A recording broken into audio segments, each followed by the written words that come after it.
Bismillahirrahmanirrahim. Bab ke-13 menerangkan tentang di dalam amanah. Bismillahirrahmanirrahim. Inna aradna al-amanata 'ala as-samawati wal-ardi wal-jibal fa'abaina an yahmilnaha. Sesungguhnya kami telah menawarkan amanah kepada langit, bumi dan gunung-gunung, maka semuanya enggan untuk memikul amanah itu. Artinya mereka menolak untuk menerimanya.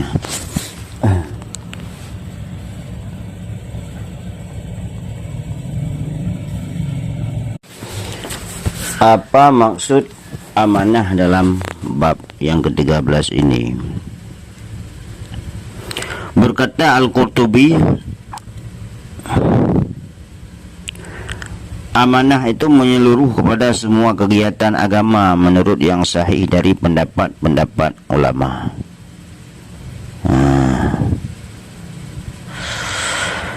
Dan mereka khawatir dari amanah itu, yakni takut dari amanah itu jangan-jangan mereka tidak menyampaikannya lalu mereka menemukan siksa, atau mereka takut berkhianat di dalam mengemban amanah tersebut. Maka langit dan bumi, gunung-gunung, lautan dan sebagainya, makhluk Allah Ta'ala, mereka tidak sanggup memikul amanah tersebut.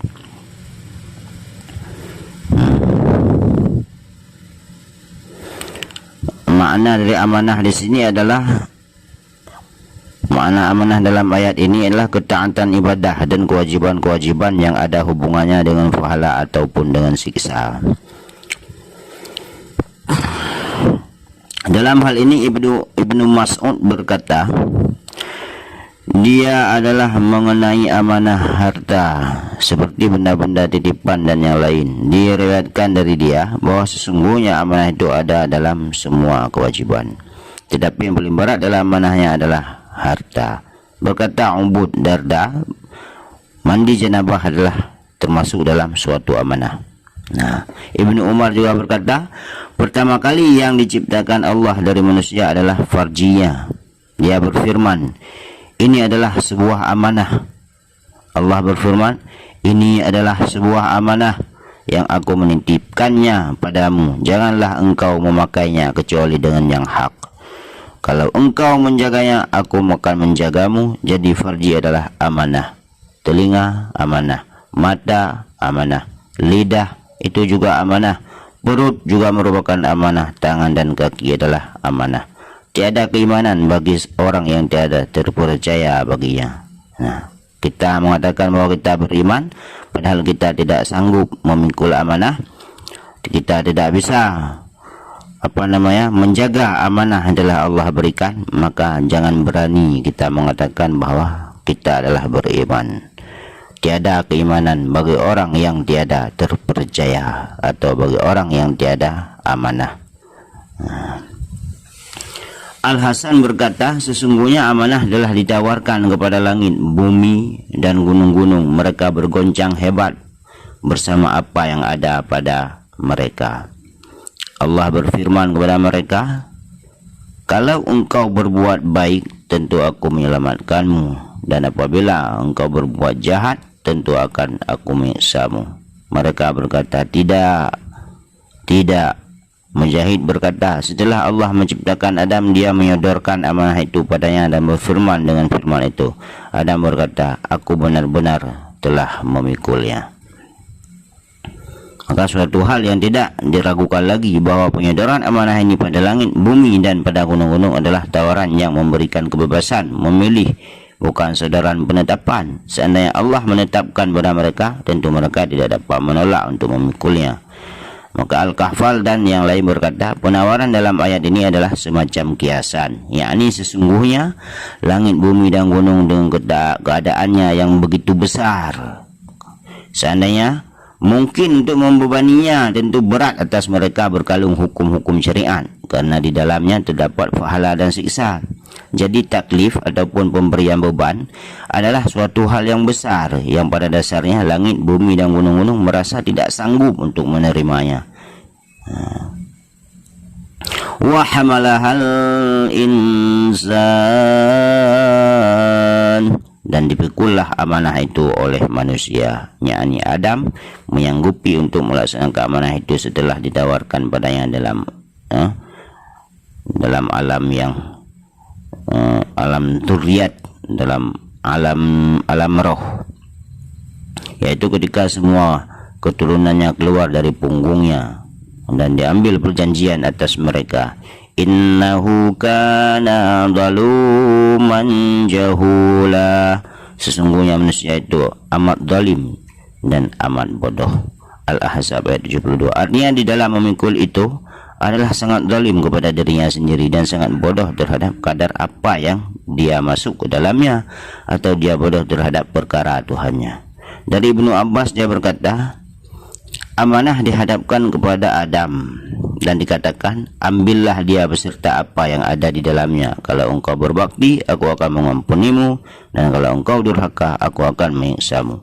Adam berkata, aku menerimanya beserta apa yang ada di dalamnya. Nah, Nabi Allah Adam telah memikul amanah tersebut. Lalu tidaklah berlangsung waktu kecuali antara asar sampai malam hari dari hari itu juga, sehingga dia telah makan sejarah. Nah, setelah beliau bersedia menerima amanah, belum pun berapa lama beliau telah memakan buah khuldi. Seandainya tidak tersusul rahmat Allah, Allah menerima taubatnya dan memberi hidayah pada apa yang terjadi. Kata amanah adalah mustaq, bersumber dari kata iman. Amanah itu diambil dari kata iman. Barang siapa yang memelihara amanah Allah, tentu Allah akan memelihara imannya. Bersabda Nabi Muhammad, tiada keimanan bagi orang yang tiada sifat amanah baginya, dan tiada agama bagi orang yang tiada perjanjian baginya.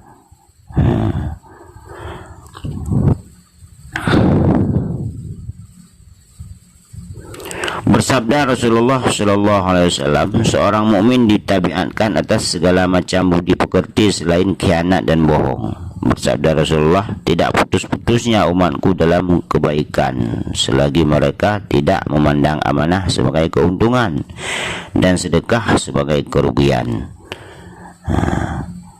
Bersabda juga Rasulullah, sampaikanlah amanah pada orang yang memberi amanah kepadamu, dan jangan mengkhianati orang yang telah mengkhianatimu. Dari Abu Hurairah, Rasulullah sesungguhnya bersabda, tanda orang munafik ada 3. Kalau berbicara dia bohong, kalau berjanji dia akan menyalahi, dan kalau diberi amanah dia akan berkhianat. yakni kalau ada seseorang mempercayainya dengan sebuah kalimat, dia akan mengkhianatinya dengan menyebarkannya kepada manusia. Atau dengan sebuah benda titipan, dia akan mengkhianatinya dengan jalan tidak mengakuinya, tidak mau menjaganya, atau dipakainya dengan tanpa izin. Lalu memelihara amanah adalah sifat dari para malaikat muqarrabin, para nabi dan para rasul, serta kelakuan orang-orang yang berbuat baik lagi orang-orang yang bertakwa, para wali Allah. Bismillahirrahmanirrahim. An-Nisa ayat 58. Innallaha ya'murukum an tu'addul amanati ila ahliha. Sesungguhnya Allah memerintahkan kepadamu untuk menyampaikan beberapa amanah kepada orang-orang yang dapat memeliharanya.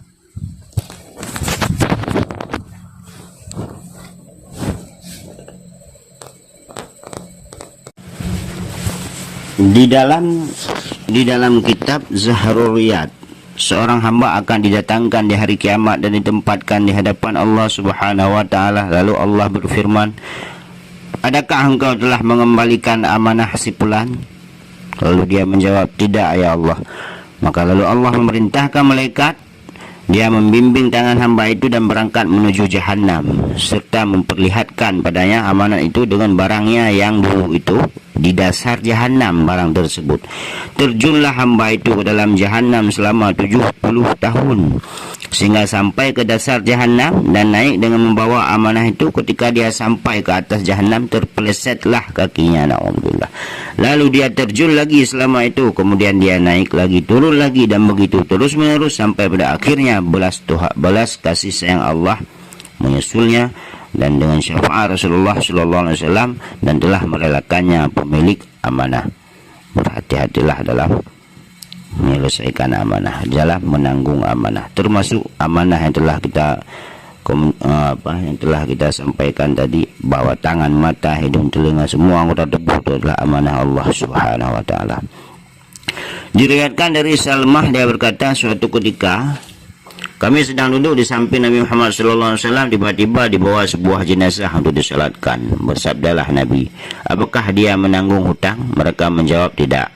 Lalu Nabi mensalatkannya, kemudian dibawa sebuah jenazah yang lain, dan bersabda beliau, apakah dia menanggung hutang? Mereka menjawab iya. Beliau bersabda, apakah dia meninggalkan sesuatu? Mereka menjawab 3 dinar yang dia tinggalkan setelah dia meninggal. Lalu beliau mensalatkannya, kemudian dibawa lagi jenazah yang ketiga, dan bersabdalah beliau, adakah dia memiliki hutang? Mereka menjawab iya. Beliau bersabda, apakah dia meninggalkan sesuatu? Mereka menjawab tidak. Beliau bersabda, salatkanlah atas kawanmu itu. Dan diriwayatkan dari Qatadah radhiyallahu anhu, dia berkata, adalah seorang laki-laki, dia berkata, ya Rasulullah, ceritakanlah padaku kalau aku terbunuh dalam perang sabilillah, bersabar, mencari pahala, menghadap dan tidak melarikan diri. Adakah Allah akan menghapus dosa-dosa dariku? Beliau bersabda, ya Allah akan menghapus semua dosa-dosamu. Setelah laki-laki itu berlalu, beliau memanggilnya lagi dan bersabda, Allah akan mengampuni kepada orang yang syahid setiap dosanya kecuali hutangnya. Nah, yang dimaksud di sini adalah semua jenazah itu wajib membayar hutangnya. Kenapa Rasulullah selalu bertanya itu kepada ahli warisnya? Apakah dia mempunyai hutang? Apakah dia mempunyai hutang? Apakah dia mempunyai hutang? Berperang dalam sabilillah itu adalah merupakan pahala yang sangat besar. Jika kita berhadap dengan musuh dan tidak melarikan diri, sangat besar pahala yang Allah berikan. Dosa-dosa kita akan berguguran. Jika kita syahid, maka syurgalah balasannya. Akan tetapi Rasul memanggil pemuda tersebut dan berkata, Allah akan mengampuni semua dosa-dosa orang yang syahid kecuali hutangnya. Nah, maka lunasilah hutang.